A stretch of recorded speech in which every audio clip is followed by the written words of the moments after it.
সার্বজনীন pension scheme প্রত্যাহার না হওয়া পর্যন্ত আন্দোলন চলবে, জানিয়েছে বিশ্ববিদ্যালয় শিক্ষক ফেডারেশন ও ঢাকা বিশ্ববিদ্যালয় শিক্ষক সমিতি। অনলাইন সভা শেষে এ ঘোষণা দেন তারা। এদিকে দাবি আদায়ে আজও বিশ্ববিদ্যালয়ে অবস্থান কর্মসূচি পালন করেন শিক্ষকরা। বিস্তারিত জানাচ্ছেন আনোয়ার হোসেন।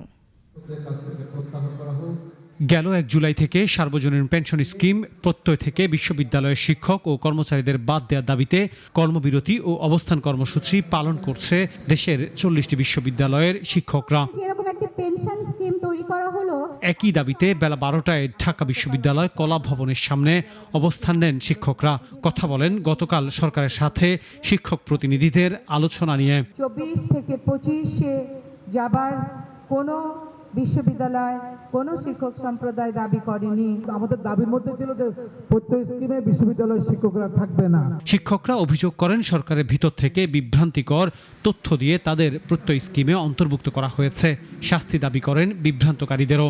কোনো রকমের দ্বিতীয় চিন্তা না করে আমাদের এই অবস্থান কর্মসূচি এবং চলমান আন্দোলনকে একইভাবে অব্যাহত থাকবে। সর্বজনীন করার জন্য কি করা উচিত ছিল সেটা নিয়ে আমাদের সঙ্গে কথা বললে হয়তো আমরা সেই জায়গাটায় কন্ট্রিবিউট করতে পারতাম।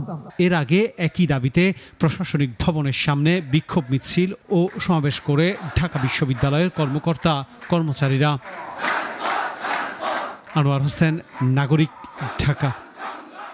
একমাত্র ওয়ালটন এসি দিচ্ছে 1 বছরের রিপ্লেসমেন্ট গ্যারান্টি।